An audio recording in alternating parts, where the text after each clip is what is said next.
Hello, everybody. Thank you for sticking around after table takes this morning and then a rerun of the how to submit and run events video, long video that we had done last week, I think. Some of you may have seen it. We put it up on YouTube. We embedded it on the host page, and we reran it a couple times here previously. So we figured that it might be a good idea to go through some of that and refresh people's memories before we have just a direct Q&A where we're covering a lot of questions that have come up regularly from folks. And if anybody has any questions now in the chat, if you can just @frequent beef in the chat, I'll be monitoring that and kind of collecting those questions so we can try to address them all. If you're curious about running or playing a game and you haven't been able to figure out how to do something, or you're confused about something, or you have a weird idea, let us know and we will help you try to figure it out.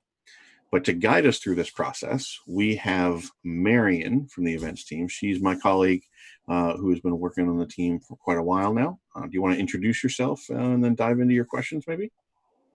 Sure, I can do that. Hi, I'm Marian McBrine. I'm an event manager, one of the 4 people on the events team here at Gen Con. I spent the past week or so reviewing some events. A couple of things have come up. So I thought we would go over some of those issues that have come up. Like Derek said, I think we should start with the basics, which is that I strongly encourage everyone to go to the host page on our website. And you just click, there's a little strip at the top. You just click right on the word host.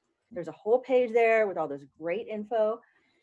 We've updated it completely for Gen Con Online, so it is not the same event host policy.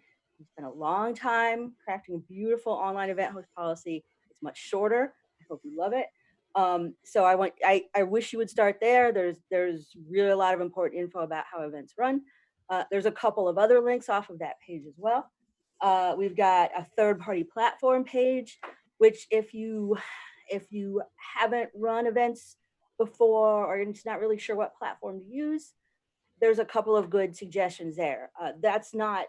Those aren't the only third-party platforms you can use, but it might be a good starting point for you. And we have done an info video on some of those already. The general platforms for like audio, video, chat, and stuff like that. Things that are applicable to kind of any game that you might run. We've already done a video that is up on YouTube. If anybody's curious about what the parameters are, what platforms might be more suited to different types of games or groups or things like that. Should I go ahead and answer some questions, or should I go through this first? We already got our first exciting question, which I'll jump on it right quick.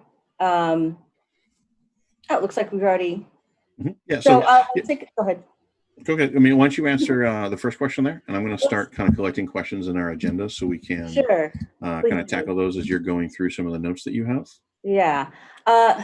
Excuse me. So our first question is, so will tickets need to be obtained to play and watch a show? So I assume that that's sort of a situation where it's maybe a play that's being live streamed or something like that.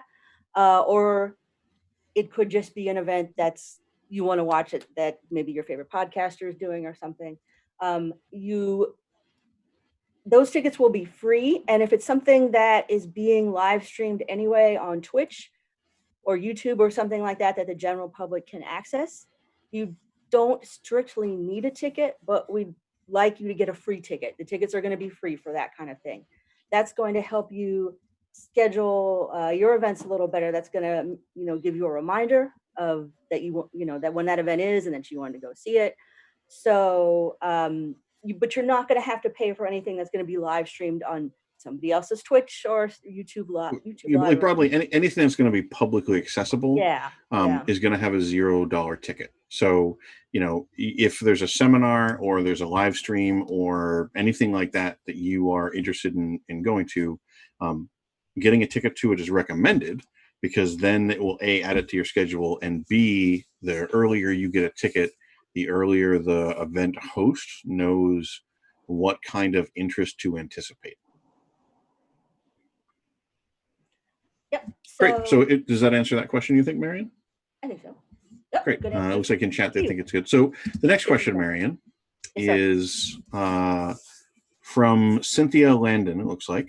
So they're looking at doing a few different kinds of events. One is a designer panel. That would be more like a seminar. So I assume that would be free for attendees. The other would be more of a meet the designer and artists for a game. Would that be considered a seminar and free to attendees? Or would people have to pay to attend that? Okay. So the first one, a designer panel. If it's just like a seminar, if the designer's coming to talk about games he's doing for your company or anything, or your new RPG system or anything like that, that sounds just like a seminar. It's going to be a free event, no problem. The other, more of a meet the designer and artist for. So if that would be a situation where they're playing with the designer or artist, is that what you mean, Cynthia? Well, I think it kind of depends. I mean, like my answer back to Cynthia here would be that it depends both on the nature of the event that Cynthia wants to run, but Yes. also Just talking with them. Yep, I see. but also like it depends on what they want to do with the event.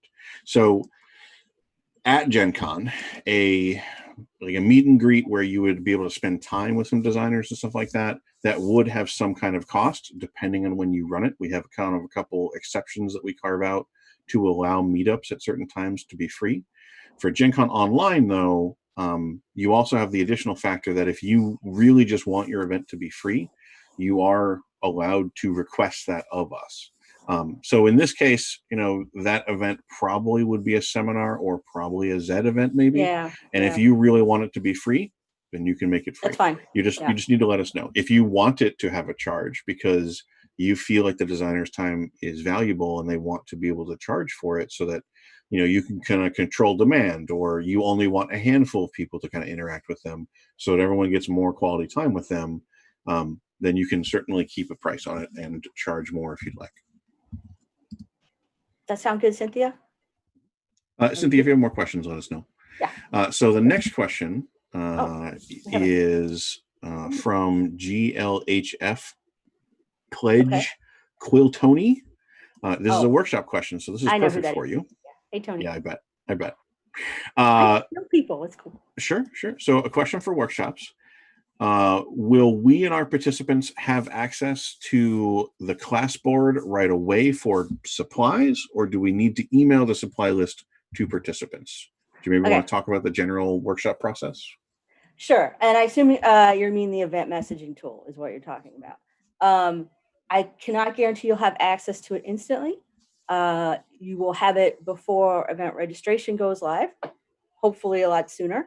But what we suggest you do for workshops, and I'll just go over the whole workshop process. If you have a workshop or a spa event or some other event that has physical supplies that the attendee needs to have to participate in your event, there's a couple different ways you can handle it. You can simply put a list of supplies needed. You can put that in the long description. You can put it in the message to registered players. That's fine. If it's like a kit they need, so they're doing some kind of special thing that you've made a created kit for, that's fine too. You can put that link in the message to registered players. You can also, if it's just simple household items that they need, you can just say you'll need scissors and paper or something like that. But I do recommend you put a link on where to buy the items if possible. But you're absolutely welcome to put a link on your site or any other third-party site as to where they can purchase the items. Now, this does mean, to be clear, the event that you submit will not include the cost of that kit or of those items, right? So when you submit the event to Gen Con, you're going to submit it for whatever you're charging, essentially for your time and your expertise, which is fine. You can charge for that. Totally fine. But they will go somewhere else to buy the kit that they need for your event. Did you want to hop in at all, Derek? Not for the workshops. I mean, the workshops are basically your domain, and I'm trying to collect questions here. So, I'm happy to defer to you. Does that help, Tony? Does that make sense? So the instant that they register for it, they will have a link that will be emailed to them if you put it in the message to register players. And let's see. Okay. So the next question, Marion, I'm never going to get to is, my agenda, but that's okay. That's well, okay. that is a Well, no, good problem to have, I want which to means answer we have to questions. drag you So on I would, stream for another time. fine. So, Mount Tiki Games is Oh, asking that we want to invite people to play our games on Tabletopia. 20 okay. minutes max each, no more Okay. than 7 people at a time. Every player gets into a drawing to win a retail version of the game, but we would want our event to last 3 hours so that a lot of people get their chance. Is that doable? So this is actually an event, like a game question, so it's probably a little more in my domain, kind of relative to the workshop. So to answer that directly, you don't want to have a single event that's listed that's going to have different groups of players rotate through it. So the way that you're describing it, that's not one event, that is multiple different events that cover the duration that you want to run. So can you do that? Yes, but it's probably going to be, several different events, probably at least 6 or 9 different events. You do mention that 20 minutes max each. I'm imagining that's how long you want them to play, but you're still going to have to deal with getting people to connect and correct technical problems and things like that. So when you're building your schedule, you're probably going to want to plan on a half hour to 45 minutes, or maybe even a full hour per session, depending on how quickly you actually think you can deal with people. Like, we recommend at least 15 minutes to get people on board and into the session. And that's already going to put you at like 35 minutes even before you have to go look for additional players. So think about that, about how you might want to set that up. But ultimately, let's say that you are able to fit everything into a half hour. You would do a half hour session. You would immediately follow that by another half hour session, and you would follow it by another half hour session. You're not able to submit on the half hour through the system, so you would just need to email us so that we can correct some of those times manually for you. But ultimately, if you're having sequential events with different players each, those are different events in the system. It's not one big event that you're running for 3 hours. So hopefully that should kind of explain that. If you have any more questions, ask another one or let us know. So, yes? I see a million questions. We do. I'll get to them in a moment. We Okay. do have some more questions that I have logged. So we have another one from Cynthia, which I think kind of goes back to the designer question they had before. Okay. And this one is, will we be able to get input from attendees before the event? For example, we would like to ask attendees that have registered for our designer panel to be able to submit questions for those designers ahead of time. So will we be able to email them and ask their questions before the event? So the best way to handle that is to put that in the message to registered players. So once they register for your event, I don't know if you filled out the form yet, but one of the fields is message to registered players, right? And in that field, only the people that have registered for the event will see it. And you can say, hey, if you have questions you'd like to ask before the event, email them to here, or send them here, or use this form that I've created on Google Drive, whatever you want. So that's probably the best way that you can contact them. Yeah. So just confirm, we will not be providing people or event hosts with emails. So you will not be able to email your players. There will be the event messaging tool, but that's not the intent of it. If you want to have your players do something, my advice is include that in the message to registered players. Do something separate and organized, like the Google form, like Marian mentioned. And then finally, make sure you have planned and prepared for none of your players to have read your instructions or follow them in any way whatsoever. Because chances are, some of them may, maybe all of them will, but chances are fairly high that you will have some that don't. Or if some of your players don't show up, then you might go get some additional players who maybe never got a ticket ahead of time and didn't have time to prepare. They didn't have time to make a character or whatever. How important this is really depends on the type of the event. But if you're running a game and players need to prep something, anything you can do to accommodate a player who didn't, for whatever reason, is going to make your event go more smoothly. Because otherwise, you'll have to delay the event, or you'll have to people will be unhappy because you'll have to tell them to come back later, basically, or that they can't participate, and that just doesn't really make for a lot of fun.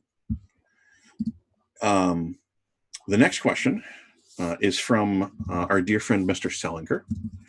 And he asked that if we're doing a panel on Twitch or Zoom, how are tickets collected? Can people watch for free? They can watch for free, whether you have it as a seminar or workshop or entertainment event. As Derek mentioned earlier, any event can be free for Gen Con Online if you request it. For events that are being broadcast in a public venue for which you couldn't control access anyway, like Twitch or YouTube Live or something like that,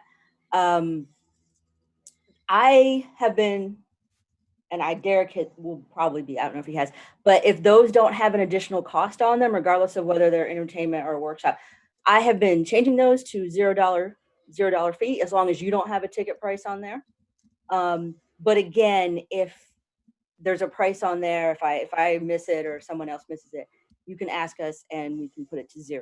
Now, as far as collecting tickets, Derek, do you want to talk about how that little magic radio button thing works?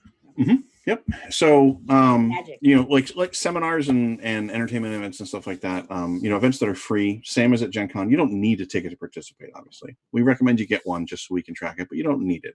And then further, to collect those tickets, the way that all events are going to have tickets collected online is that the individual players on the event details page, where they would go to see the description and the time, where they would go to buy a ticket and that kind of stuff, there's going to be a button that just says give ticket to event host. So if you're running a seminar on Twitch, when you start the seminar, you probably just want to say, hey, everybody, can you please give your tickets to me? You can tell them where to do it. And then they'll just click give ticket to event host and they'll turn their ticket into you.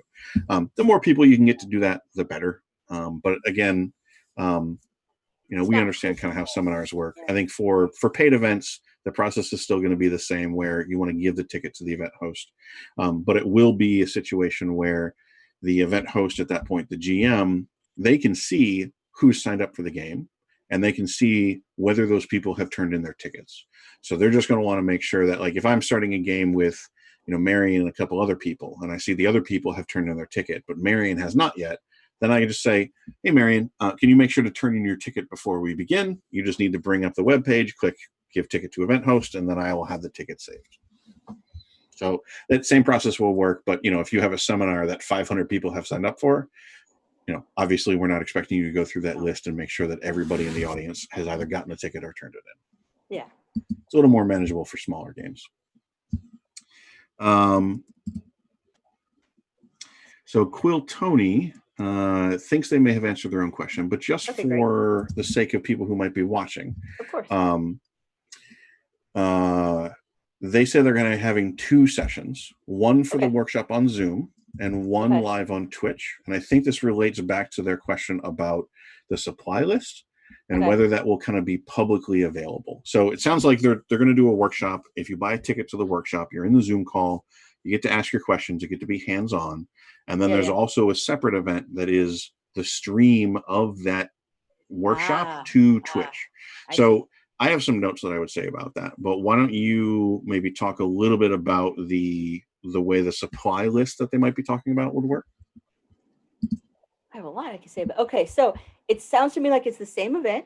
You want to have a small group that will actively be participating in the workshop, paper piercing or quilting or whatever you're doing, and then you'll open it up so that everyone else can watch it as well, even though they don't have the tools and they're not being actively helped by you.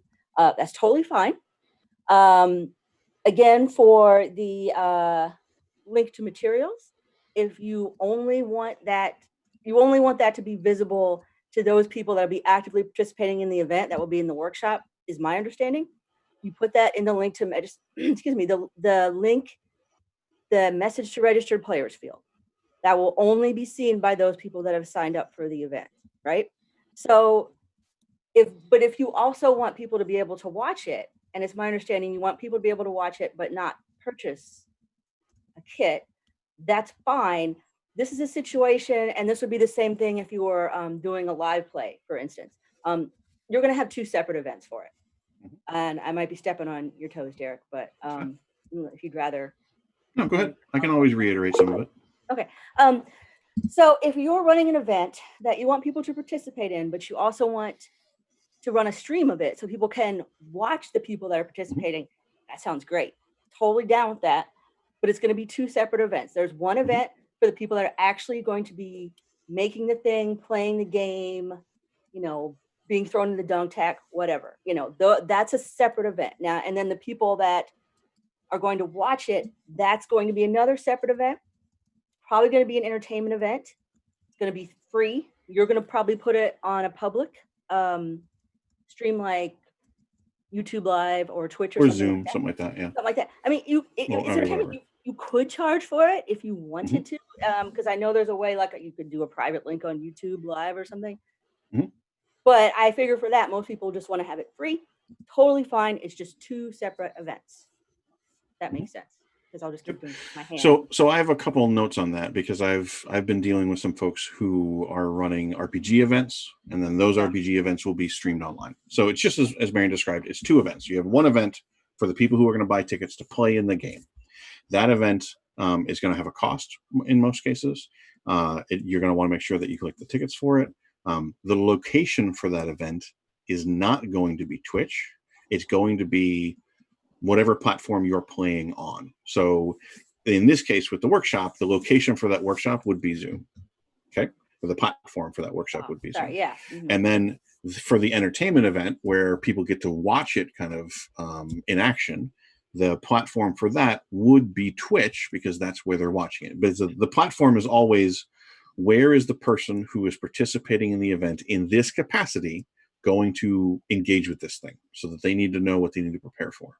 The other really strong piece of advice that I want to give you here is if you're doing these two separate events, make sure that you schedule the event that people need to show up for to be streamed.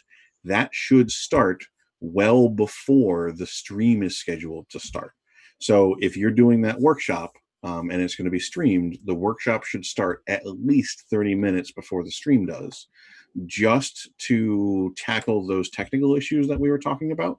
You're going to need time to get people on, to get their microphone set, to get their audio balanced, to get the lighting good, if they're going to appear on stream at least, or even just time for them to come in. So, you're not going to be able to start the stream at the exact moment you want them to join the session you are streaming, basically. So just plan ahead on that. And as we mentioned before, if that means that you end up needing to schedule a time, like a non-standard time, you just need to let us know. Just email events@gencon.com. And then finally, the last thing that I would say is that if you have a thing that people are signing up for tickets to go participate in, you need to make sure, and that's going to be streamed online, you need to make abundantly clear in the description and the message to registered players that event will be streamed and those people may be on camera, depending on how you're going to do it. You do not want people signing up for a game and finding out when they show up that they're going to be online, because not everybody is comfortable with that kind of performance, basically. Yeah. Thanks for mentioning that, Derek. So hopefully that kind of answers Quill Tony's questions. I think a few other people in chat thought it was a cool idea. They might be doing similar things. So hopefully that kind of going to do it great. That'd be awesome. Yep. I'm in talks with Chaosium about it. They'll be doing some Call of Cthulhu that way. Because I won't play, but I would certainly like to watch some of that. So Mount Tiki Games also had a question about how they fill out the form. Do you want to talk about the event submission form itself very, very briefly, Marian? It's very simple. If you are logged in on the website and you look on the left-hand side of your screen, there's a big red button that says Submit Event, right? You'd have to have an account. You don't have to have a badge, but the badges are free. Just go get a badge. So it's really a very simple form. We have several walkthroughs, and I recommend you look at the video that was just streaming. But the fields are generally self-explanatory. The main differences for this as opposed to a Gen Con indie show would be the age limit is 13 plus. There's a platform field where you put the platform on which you will be running the event. Gen Con will not be providing you a platform. I think those are the major differences. Derek, you have anything else? I mean, the pricing and stuff like that. I mean, Oh just the yeah, the fundamental question price. of how do I fill out the form is, just go to GenCon.com. There's a button on the left that says submit an event, or you can go to the host page, which you can go to just by clicking on host at the top. And that will bring you to the host page that also explains most of what we're kind of talking about here. Reiterates a lot of stuff. It links to all of the files that you're, theoretically supposed to have read and had for reference and stuff like that. It also has the link to the YouTube version of the video that we just had running for a while now. So, all of that stuff should kind of answer your questions. And I see Dominic has hopefully put the links. Oh, and oh, no, you have. But Yep, Dominic's also in chat, our colleague. Thank you, Dominic. So, yeah, but I mean, if you look at that and you still have questions or are confused about it, you can always email events@gencon.com. We're happy to clarify anything for you. But we do have a wealth of information on that host page. So I do recommend you take a look at it. It's not that much, very comprehensive. It should answer most questions. So the next question from Ankh Wearer, who is clearly a very fashionable individual, and a gamer after my own heart, obviously. They want to know, does the messaging system allow for PDF attachments to send players pre-gens or something like that? Wow. Pretty sure not. It does not. I'm not the developer, but it is a very basic messaging tool. So what you can do for that, what I would recommend you do is, again, put that information in the message to registered players, whether you just want to send them a link to the PDF, whether you want to make a Google form for them to fill out to do their characters, something like that. And as Derek said, you have to be prepared for people that aren't going to do that pre-show, whether they picked up a ticket last minute or they just flaked and forgot. So that's the best way to handle that. Yeah, I mean, like, very much that. You're not going to be able to attach any files to this. You will need to basically function through text. And what that means is you're going to want to put your PDFs on Google Drive or Dropbox or some other sort of file sharing service. Get the link to be able to share it, post that in the message to registered players if you have it done early, which you should. Or in addition to that, in that messaging tool when it becomes available. But the messaging tool is really really focused on getting the players into the game. So anything that you want to provide them to get them prepared to be in the game, like house rules, instructions, kits they need to get, pre-gens they need to read, characters they need to generate, stuff like that should all be in the message to registered players so that they get that immediately when they buy the ticket, basically. But again, if you have 5 pre-gens or whatever, or a bunch, whatever, just list those PDFs or like the links to them, or list the link to the folder in Dropbox or Google Drive or whatever, and your players will be able to grab it from there. Looks like Encore is cool with that. Great. You probably put them in a Google Doc. Yeah, perfect. So the other question from Enquire is there anything that we would recommend that event organizers do to, kind of work smart but not hard? Like, are there any tips that we would give them to reduce the work that they might make for themselves or for us? Well, that's a very broad question.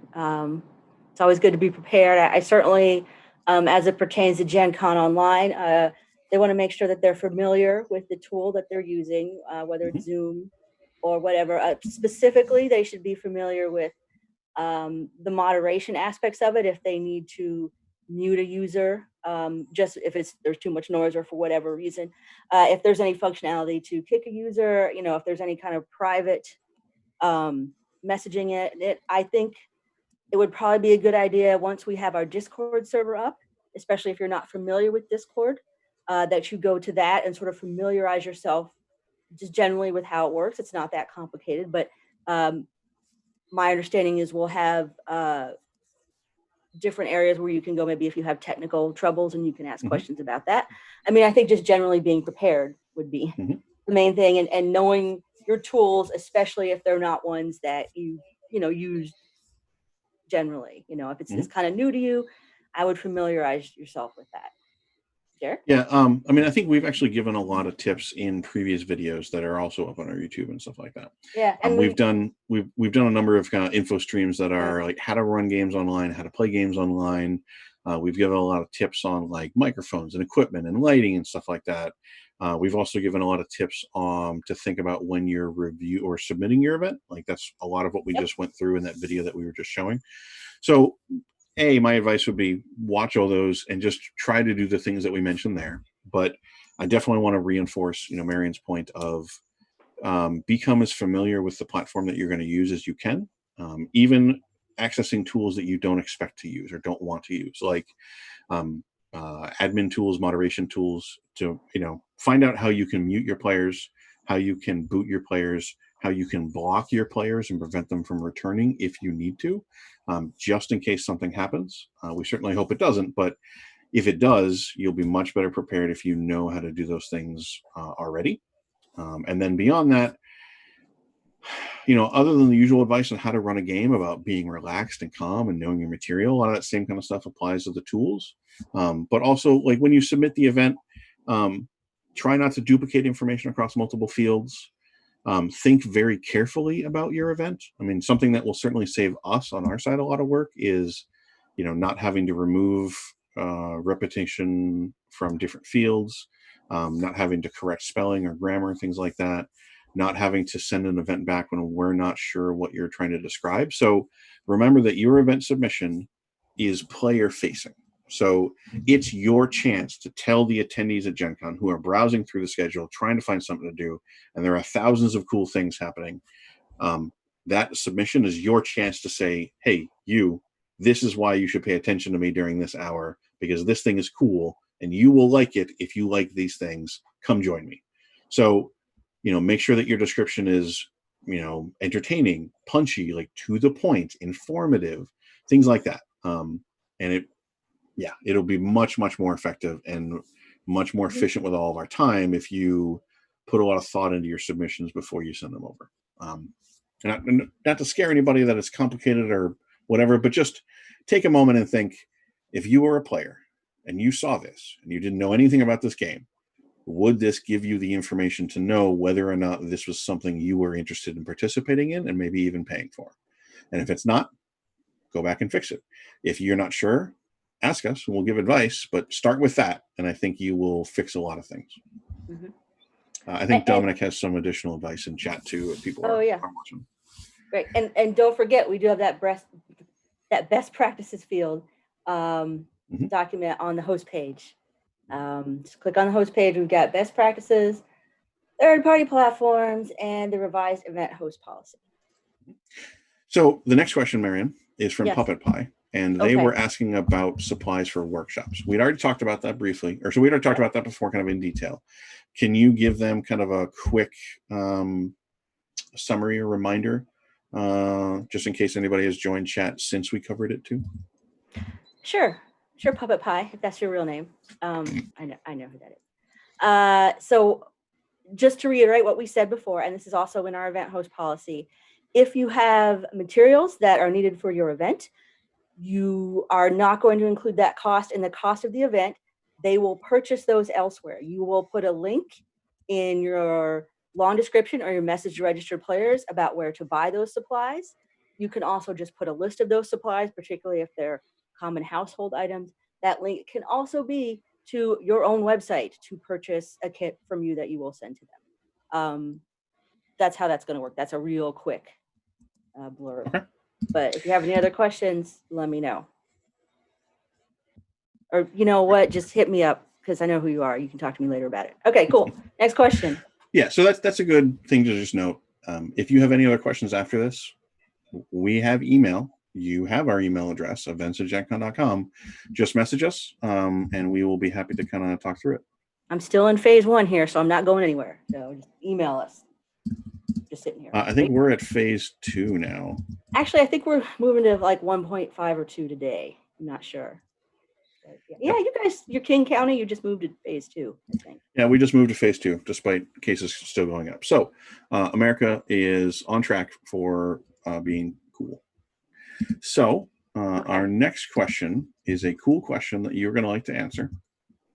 Is it Also from Puppet Pie.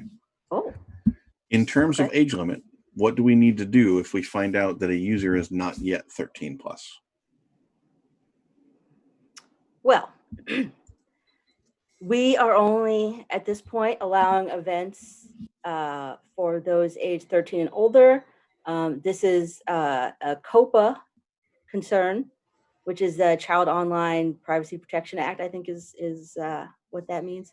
So, but as always, as has always been the case at Gen Con Indy, you're the one that is responsible for, I don't want to say policing your event, but you're the one that's responsible for reviewing the players in your event. Like if you put it at 18 plus, it's your responsibility to review the players and make sure they're all of age or not. It's not on Gen Con. I am not going to come after you because you weren't sure if somebody was 12 or 13, in your event, right? You can, as the GM, ask them. You can, if they are, 12, 11, 10, you can ask them to leave and we'll refund the ticket. Mhm. It's kind of an unfortunate situation that we're in, because I oversee kid events too. So it's very disappointing to me as well that we don't have a way to handle this right now. But the law is the law. It is what it is, and so that's just the framework that we're working under right now, unfortunately. And to be clear, this is just for Gen Con Online, and it's just for this year right now. Yeah. So, we might be able to change that in the future. And to be clear, the stance that we're taking right now is that people under the age of 13 will not be permitted to buy a badge or buy any tickets or receive any tickets for, because they can't get a badge, for Gen Con Online. If you have an exception that you think might work, you still really want to do an event that, for example, might be parents buy tickets and then they sit and play with their kids during the event. You can email us, let us know the details of that, and we will explore that with kind of management and our lawyers to see what will be feasible. Like, that's a cool event. We want kids to play games with their family. We want to make that happen. So if you send us the details, we will investigate and explore to find out what will be feasible to accomplish this year. Are you ready for another question from Quill Tony? Bring it. When will we need to supply the links to the platforms, and when will they be made to the participants? Okay, so what you're going to want to do is when you fill out the form to submit your event, right, you are going to let the attendee know what the platform is generally. So in the platform field, which is the new field that we have this year, it's going to say Zoom, Discord, Twitch, whatever. When you give them the link is sort of up to you. You're going to do that through the event messaging tool.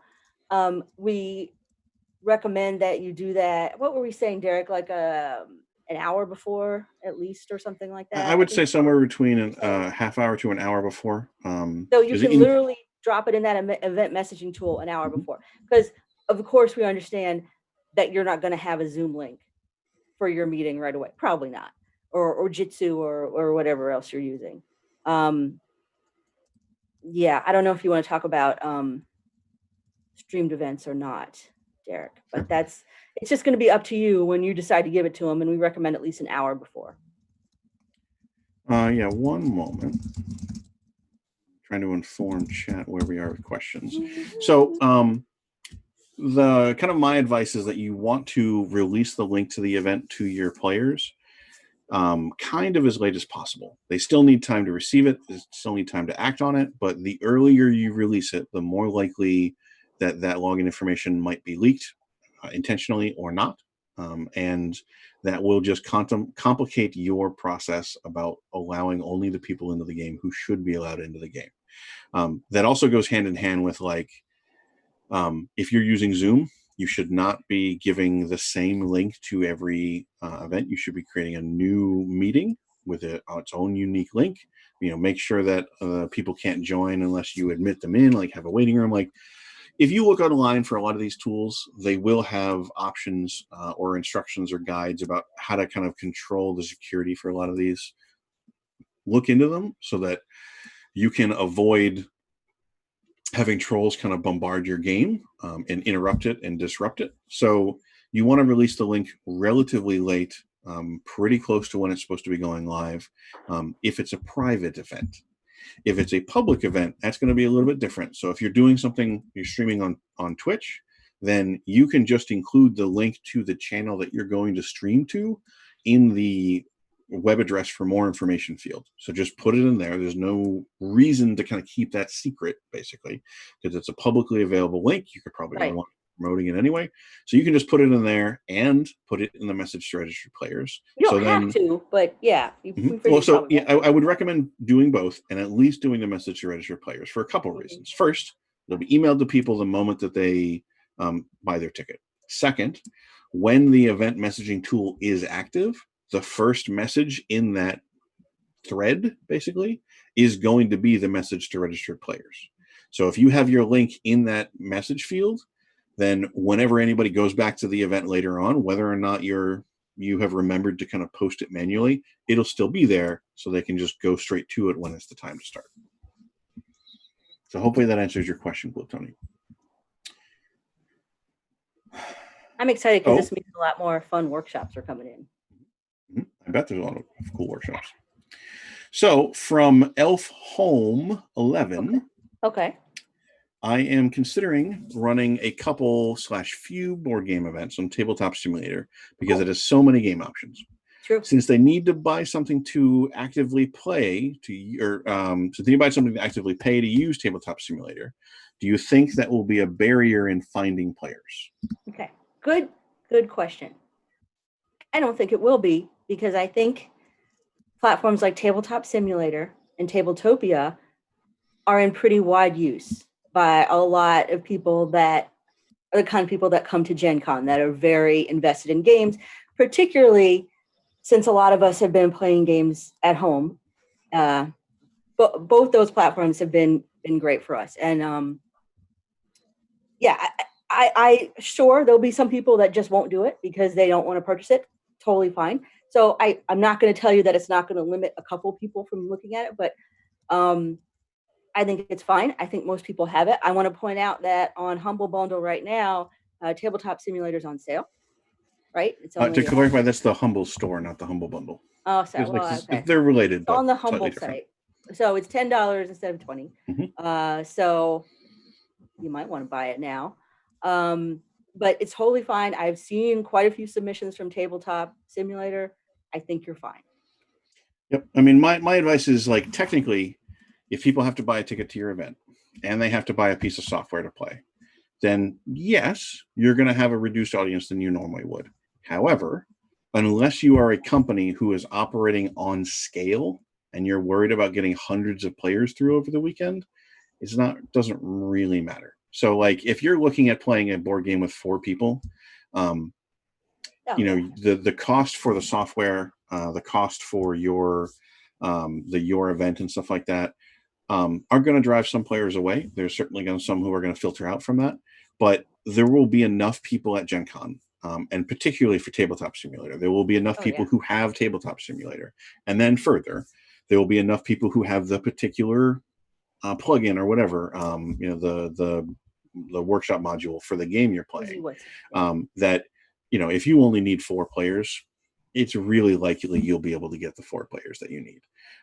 So on an individual level, I wouldn't worry about it so much. If you're a company, then yeah, you do kind of want to maybe put some thought into that. There are similar platforms like Tabletopia and Board Game Arena. One Tar was in chat talking about that. Those are both free, or they do have kind of subscription models on them, but the higher tier subscription models allow other participants to play those games for free. Like, there's a lot of ways around continuing to charge people for access to stuff. If that is of a concern to you, there are ways to tackle it. We have some of that information on our third-party website page. We have some of that information in a video that's on YouTube entitled How to Play Board Games Online. And we will also be covering individual platforms in more detail later on too. Yeah, just to sort of emphasize what Derek said, I think the only situation in which I would discourage you from using that would be if you were a company releasing a new game, or you were an individual, with a prototype that you wanted people to try. Then maybe you do want to look at one of those free options like Tabletopia or Board Game Arena. I still think you could run it on Tabletop Simulator because a lot of people have that. I think that's fine, but that's the only situation where I'm like, yeah, you might want to think about it. What I would say is that if you're an individual and you're only looking at like a half a dozen players, maybe even 24 players, my advice is don't worry about optimizing the game or your event for marketing or accessibility, I guess, in that sense. Like, optimize for what are you comfortable and confident running, because that is going to have a bigger effect on how good of an experience your game is than did people have to use a paid platform or a free platform to participate. Do we have any more questions? Oh, we've got plenty. Should I go back to my carefully crafted Nope. outline that we're not using? No? Okay. Yep, correct. Fine. We'll use it for next time. Keep them coming. Another question from Elf Home 11. Okay. Also, is there a way to know what games you are being inundated with and might not be receiving more submissions for? Oh, what Gen Con's received. We don't normally, we'll release the event list to the public on July 6th. Mm-hmm. We don't normally release anything in advance of that. You can certainly, I don't know. That's a good question. I think I'm going to throw that one to Derek as to how to handle that. If you emailed us and asked us, are there already way too many Cthulhu games? Well, first off, we would say no, there's never enough of those. But, I'm trying to think of a situation where I would tell someone, no, we have way too many of those. I have done that only in situations at Indie where we're on site and I have limited space and it's something that's already being run. So a really good example of that is yoga. Unfortunately, at Gen Con Indie, there's already so many people want to run yoga and it's popular, but we can only accommodate 2 or 3 classes a day at the most. Any more than that, and people are just sort of cannibalizing from the other classes and it's just not worth it. But at Gen Con Online, that's not a problem. So, and we're letting people run multiple instances of their events. So, actually, I don't think that's going to be a problem for Gen Con Online. What do you think, Derek? I don't think so either. There's the remote chance. Like, what I would say is that kind of similar to what we were just talking about with is price a barrier to entry? Mm-hmm. In most cases, no. I think that is popularity a barrier, or lack of representation a barrier for a game? Kind of like, again, not really. What I would say is that if you are super passionate about a game, mm-hmm. Run it, because you're likely to find other people who are super passionate about it. I would recommend you run the games that you care about the most, especially if you're an individual. The resources that I would point you to in terms of what games might be underserved would be threads we've had in the past in the GM mm-hmm. forum about high demand games. True. That's unfortunately, we don't have any data from this year, technically, because we didn't get to the registration window. So we don't know what was underserved, but we do know what was underserved in 2019. So you can take a look at that and see, okay, what did people not get a chance to play in previous years? Chances are they still want to play those same games. But it's usually, I think, if you're kind of immersed in a game community, if you've been playing the game at Gen Con in the past, you kind of know whether it is super high demand or not. And I think a lot of it really just depends on how passionate you are. So go with that. If you're really curious, once the event schedule is released, once event registration opens up, you can look to see what games have already sold out that you might be interested in running more sessions of. And then you can always just submit more sessions of those after that July 13th opening of registration. We'll still continue accepting events as long as we can, as long as we have time to review them. So if stuff sells out and you want to run a couple more sessions of it, absolutely go right ahead. Right. And actually, there is a note I have that was in my carefully crafted outline that's sort of tangential to that I super want to mention. So mm-hmm. while we're saying, submit whatever you want, there's a time issue. So, I mean, there's not really a time issue because we have infinite space, but every year in the domains that I work in, which are like the non-gaming areas, workshops, seminars, stuff like that, I have to move a lot of events around because there are certain times that are the most popular times to run events. Okay. And a lot of times when I talk to people about that, they're like, oh, I don't know. That seemed like a good time. So I just threw it there. So and I'm noticing that same trend again for online. So I just want to say, if you are submitting an event from Friday 1 to 3 or Saturday 1 to 3, sure, but you're going to have a lot of competition. Okay. And I want you to think about maybe running it at different times, and particularly at times that you wouldn't normally consider. So maybe at Gen Con Indy, you don't want to run an 8 o'clock game because you don't want to get up at 7. Well, you got to get up at 7:45 now. You could probably do that, right? So, like, those 8 o'clock games are not going to be as desolate. Maybe you don't want to run a game in the evening because normally when you come to Gen Con Indy, you stay at a hotel by the airport, and so you're done at 10 and you just go home, and that's fine. You can run a game at 11 p.m. You can run a game at midnight. That'd be great. I mean, I'm normally up at Gen Con at midnight anyway, and I think a Mhm. lot of other people would be happy to game all night. So Mhm. I'm not telling you not to submit at those times. I'm just telling you, try to think outside the box, try to experiment with times, and just know that if you submit during that time, you're going to have a lot of competition. And if you submit that time for Gen Con India, you're having a cat issue, Derek. No, she's chasing something. So I figured stream would Oh, be do you have a curious. mouse again? Okay, cool. So know that going forward at Gen Con Indy, I will continue to have to move events that are scheduled for Friday and Saturday from 1 to 3 because I always have more submitted than I can accommodate, unfortunately. So So I don't know. Is that the the same for you in your?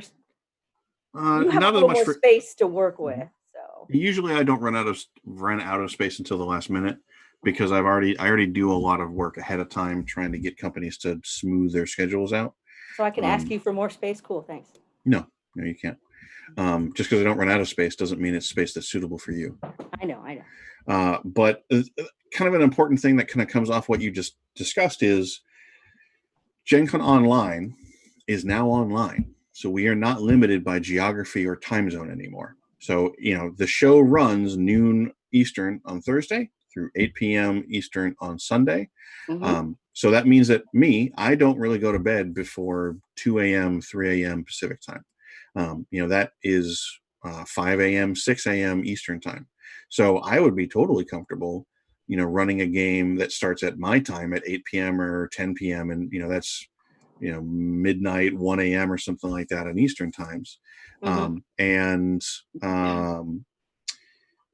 that might grab some other folks who are either super night owls in Eastern time, or they might be running something over in, they might be in Pacific time zone like me, or they might be in Europe. That's another thing that I want to remind people who are part of organizations, whether that's companies or gaming groups that might have a kind of a global community. This is your opportunity to bring some of those folks into kind of the Gen Con family that otherwise would have really just been way too expensive for them. Yeah. I know that we've had a couple examples, like Chaosium, for example, I think is planning on doing a number of sessions in Spanish Yeah, that's in pretty time awesome. zones for Spain, for Spanish Mm-hmm. players.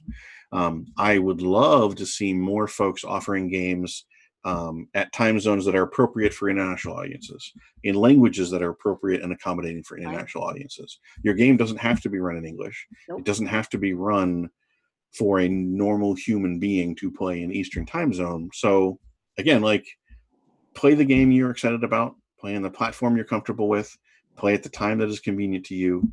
And as long as you're not doing those things on scale, you'll be totally fine. Let's see. Next question from Yes, I Like Pie, who you may also notice or know. I don't know who that is. Yes, you do. Don't lie. Okay, what's up? They say, you are so cute. What can we expect on the Gen Con Twitch channels during the online show? I assume she's talking to you about the cuteness. I She think we certainly both know is, that's not true. because she wants to talk about the Twitch stream, I think. I think those are two separate thoughts. You are so cute. Also, Derek, what is on the Twitch channel? We will be doing a Twitch presence kind of very similar to what we have done at Gen Con in the past. We will have, at this point, likely we'll have 3 channels. One channel, again, will primarily, but not exclusively, be like celebrity games, special events, like things that are entertaining to watch, like charismatic people playing games and making you have fun while they do it. We'll have another channel that will be primarily content that has been produced by our partners. That could be our exhibitors, our sponsors, things like that. Some of those might also just be games because that might be what they want to make. It may also be those folks having an interview, doing a demo, whatever. Like that may also be a way to accommodate some of these family games. They might just show a demo of or a walkthrough of the game so that people know what it involves, even if they don't have a chance to play it directly or see it played. So that's going to be another channel. And then the final channel, details are still being confirmed, but that will likely focus on very kind of like short demos and previews, trying to get through as many games as we feasibly can over the course of the weekend. So that is the plan for Twitch. And if you are representing a company or streamer or similar, and you want to get on our official Twitch channel, that is one of the areas where space is limited for Gen Con Online, kind of similar to how it works at the show. And in that case, you just need to send an email to events@gencon.com and say, hey, I have an event that I would love to be on Gen Con's Twitch channel. Here's a summary of it. Here's how long it takes. Here are the scheduling conflicts that I need to work around. And let us know what kind of production you need from us to make the event happen. And we will let you know whether we can accommodate in our schedule. At this point, we are basically reaching out to folks that we've worked with on streams in the past and our key exhibitors and key sponsors. And as we get them locked in, we're going to start widening kind of the invite list out from there. But if you have an idea you want to get involved, then absolutely email us so that we can make sure to put you on the list to follow up with.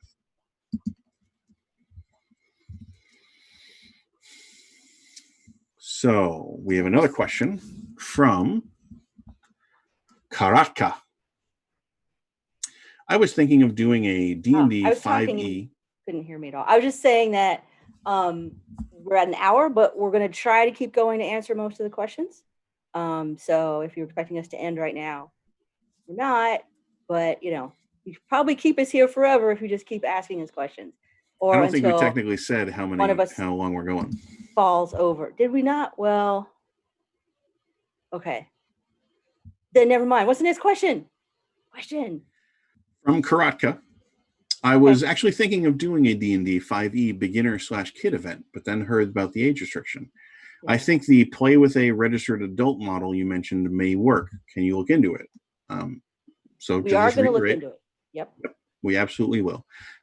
If you're, what I would recommend, and the reason that I wanted to put the question in here to answer it was so that you can email us so that we will know to follow up with you when we have an answer for it. You have another question from Puppet Pie. Okay. If I sell kits on my website, will there be a way to verify that the purchaser of said kit has signed up for the event? Okay, so you as the GM or EO will have a list of names of players. Okay, you won't have their emails or anything like that, but you'll be able to see, for instance, that John Smith purchased a ticket. Okay, so if you're selling kits on your website, you could ask for the name, I'm sure you will, and make sure that that matches up with the people that are purchasing it. In addition, you can simply put the kit specific to your event on a URL that is not public, right? If that's what you're worried about, like if you're like, I only have 20 pairs of puppet eyes, so I don't want anybody else buying this kit, you can just give them a URL that just goes to that and no one else can see it. So those are the ways you can handle it. And we don't have any kind of 64-bit encryption thing that you can use, unfortunately. I can't actually verify that's the same John Smith. Those are probably the ways I would handle it. Eric, any other thoughts? Yeah, I mean, again, you can You can cross your fingers and manually hope that the name they bought the ticket under is the same name that they ordered the kit under. Well, that's true. That's not guaranteed by any means. A lot of people might have it shipped to someone else's address, or their husband or whatever bought it for them, but they bought there's lots of ways that the names won't match up. They may also, there may be a variety of reasons. So I think my advice there would be to structure your events to plan around that. So if you are selling a kit on your website that you only want sold to people who bought tickets to the event, that's going to be a little tougher. And in that case, what I recommend that you do is see if you can do an e-commerce element that doesn't have a public listing, that's not linked from the rest of your website. If you can add an item to your e-commerce site that people need a direct link to access, you can then include that direct link in your message to registered players, which means the only people who should know about it either bought a ticket or know somebody who bought a ticket. It really depends on how concerned you are about limiting inventory. If you're selling a kit that is useful, that people could just use anyway, and they don't have to go to your seminar, your workshop, and you are not concerned about running out of inventory for it, I just wouldn't worry about it. But if you are concerned about the inventory, my advice is maybe try to see if you can change your event so you don't have to, or try to see if you can limit access to it just to people who have the link. Well, that's going to depend on what kind of website interface you use. And I mean, I know I've talked to several people running workshops that have actually been having trouble getting supplies from China for, various reasons. I totally understand that. It totally makes sense. So I understand why you might have to limit it, but I think Derek's idea, or me just having you have a separate URL you don't share with anyone else, is probably the best option. Okay. So our next question is also from Puppet Pie. Is this feed recorded? They also have a follow-up question as well. They might have a follow-up to their follow-up too. We'll get there. Got it. Is this feed recorded? Will I be able to go back and watch again later, or point people to that feed? Pretty sure, yeah, right? Yep. I only say that because I actually didn't specifically ask and just assumed that it would be. Yep. We almost all this kind of stuff we export from Twitch to YouTube. Yeah. So A, it will be available in the video on demand on Twitch for quite a while. And then B, it will also be on YouTube. So if you have some friends who are terrified of Twitch and can't handle a new website, then you can always point them towards YouTube. Have a watch party. It'll be fun. We might also do some reruns of some of these because I think the reruns have been working out pretty well. We might also even do another Q&A because it's been awesome so far. Right, Derek? We haven't even gotten to your agenda. You Derek's proved me wrong. Derek's just tired. I proved Derek. Okay. You absolutely did. I beg of someone on this right now to cut me a clip of Derek saying, I proved him wrong. Sure. You ready? Please send it to me because I need it. Okay, go ahead. I need it for Marian? a lot of other things. Yes. Marian, you absolutely proved me wrong. Yes. If you would please give me a clip of that so I can play it when we have other meetings that you guys don't see, I would very much appreciate that. Thank you. I would just remind you that is irrelevant at that time. I just want to have it so I can play it repeatedly. It's just going to make me happy. Cynthia Landon has another question for you. Okay. Can you tell us what times that seem to not have enough events? I would have thought that 1 to 3 p.m. would be not that popular compared with Friday and Saturday nights.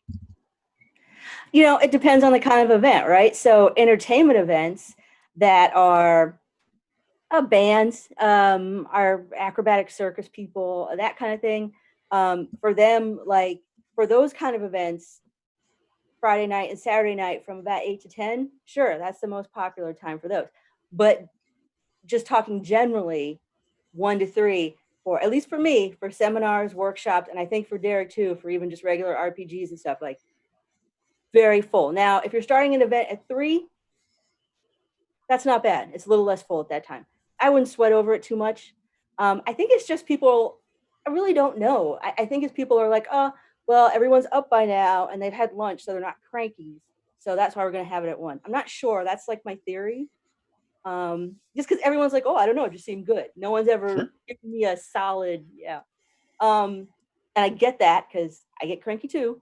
But I think really don't sweat about it too much. 3 p.m. is probably fine. And again, this issue sort of comes up. A lot of people will come to me and say, oh, I don't want to schedule my thing on Friday at 8 until I know what else is happening there, because I don't want people to not go to my event because they're going to this other event. And I'm like, I get that, but there are so many events at Gen Con, and honestly, even for Gen Con online, we've already had over 1,000 events submitted, and we're clearly going to have a lot more. That's really not something that you can worry about too much. I mean, I do specifically say, 1 to 3 is really full, but there's always going to be a conflict. There's always going to be someone that's like, I really wanted to go to your event, but I'm going to this other event that I wanted to go to just a little bit more. So yeah, I haven't done the analysis of times submitted for games for Gen Con Online yet. okay. But if it in any way maps the way things are run at the convention, then if you can submit an event that does not overlap between noon and 4 or 5 p.m., I would recommend doing so. Just because that window on Friday afternoon and Saturday afternoon, those tend to be the very rare cases where I don't have any RPG tables left anymore. And I have to start moving games by an hour here or there, or I have to put them in a general event hall where they're not in a smaller room, or, some other accommodation has to be made, basically. So I would recommend again, think of time zones, reconsider running later in the evening or earlier in the morning if you are a morning person.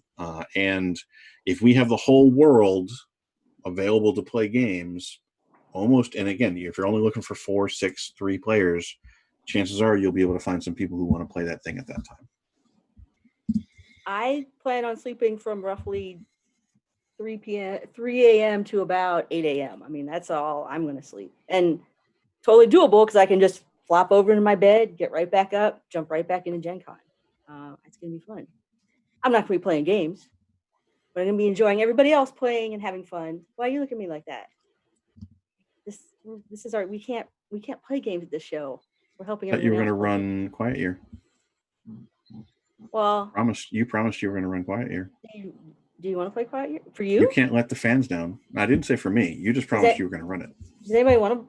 Do you guys want to play? I mean, I'll run it if anybody wants to play Quiet Year. Does anybody? Marian, yes, somebody wants to play Quiet Year. Just go run the game. Okay, fine. All right, but okay. The Quiet Year. I thought you wanted me to run a bunch of. I thought you wanted me to be the roll and write filler. Yeah, that too. Roll and write go ahead. Filler girl. Really? Yeah, do that too. Yep.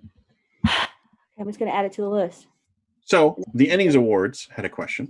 Oh yes, please. They said that they submitted their event. Okay, I didn't see it, but I apologize. I haven't gotten through everything yet. Okay. They said they submitted their event for 2 hours on Twitch, but they could end early. Will that be of any concern?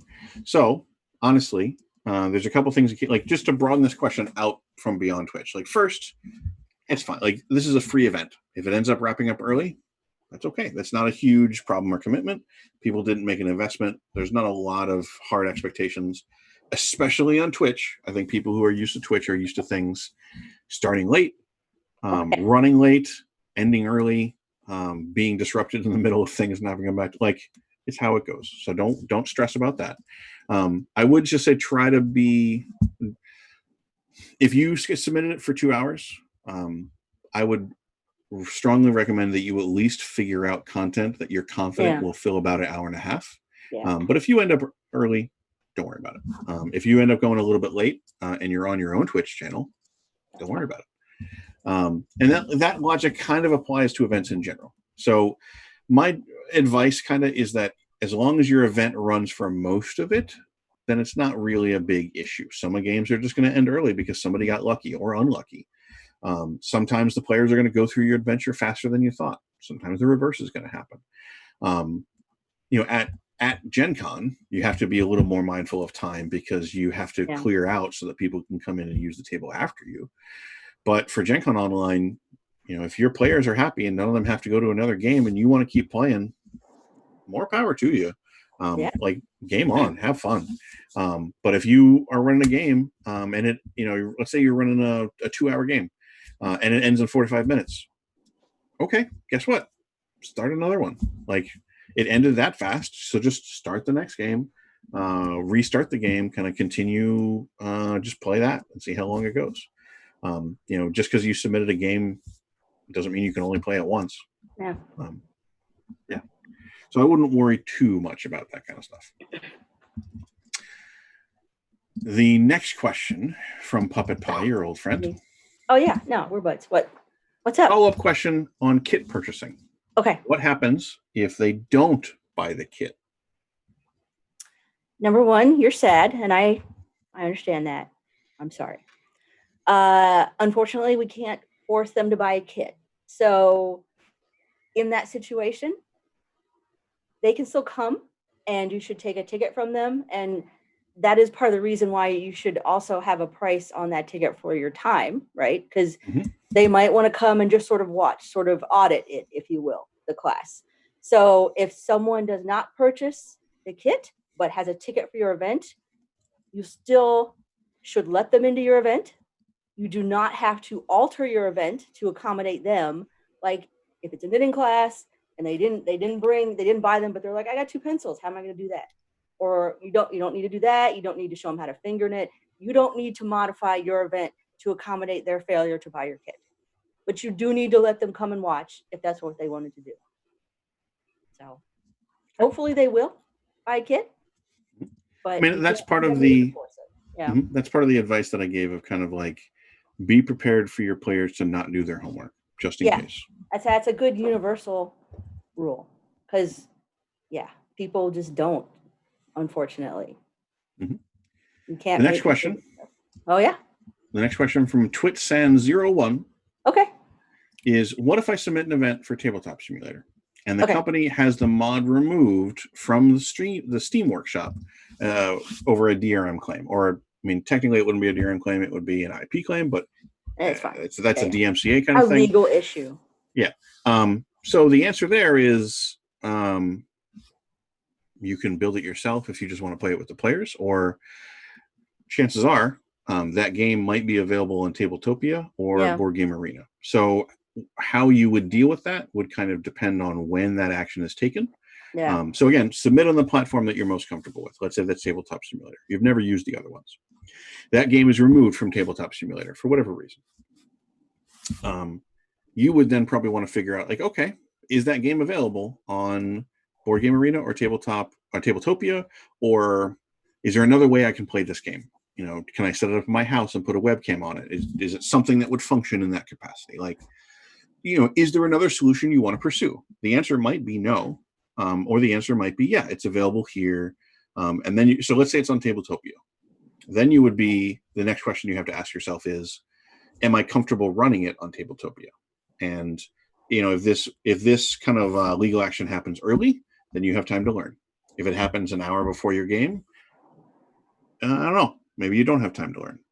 And so if you do want to change the platform to something else, then let us know. We can modify the event. We can notify the players so that make sure that they know about the change and that they can then refund their tickets if they don't want to play in Tabletopia or whatever.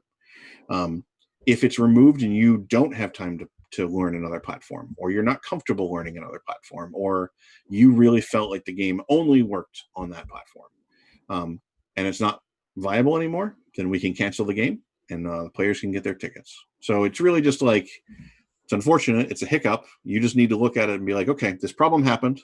Is there a way I can still run the event in a manner that I am interested in doing?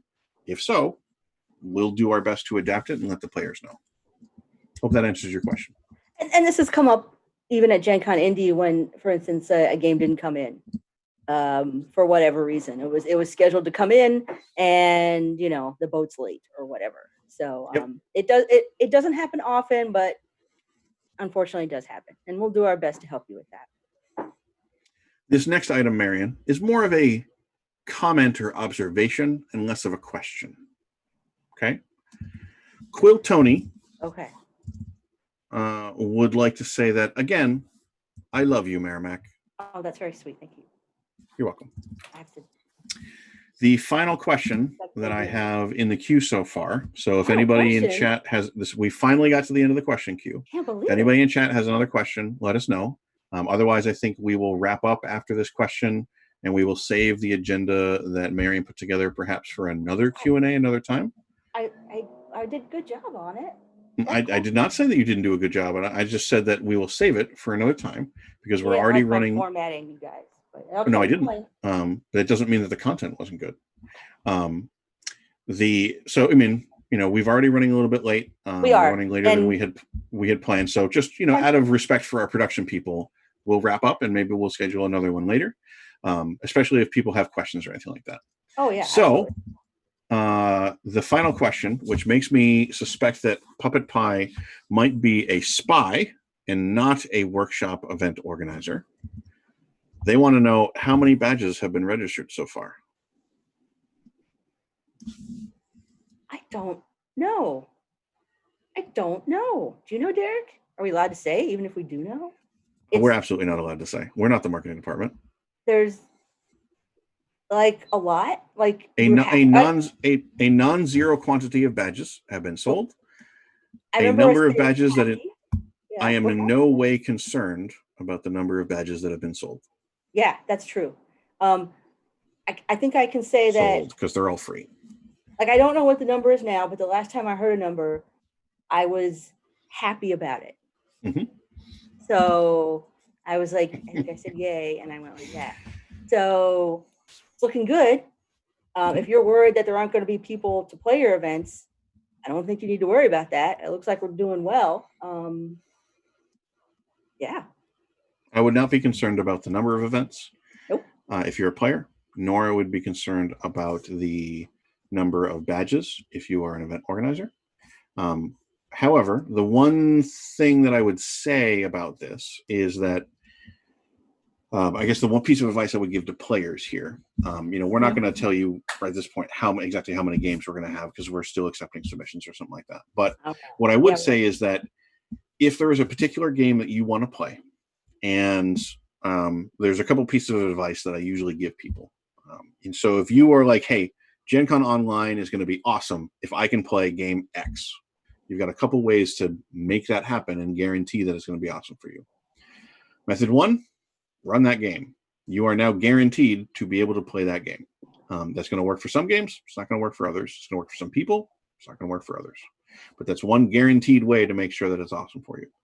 Two, reach out to the publisher of that game or a gaming group that you have either seen run that same game or that you have had fun with playing in other games from at Gen Con, and tell them that you would love to play this game at Gen Con Online. Because I know that like right now, everybody is super busy with a lot of things.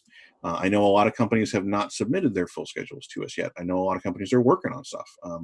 They have other deadlines. They have other priorities they need to take care of.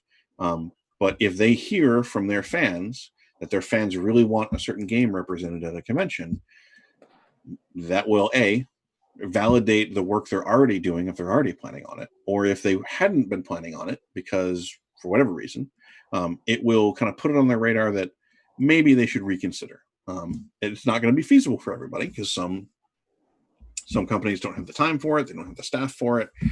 Some gaming groups may not be familiar with a certain there's lots of reasons that might come up.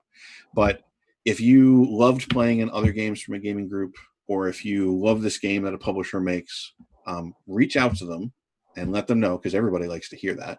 But then B, tell them that you want to see that at Gen Con Online, and hopefully they might be able to make that happen for you.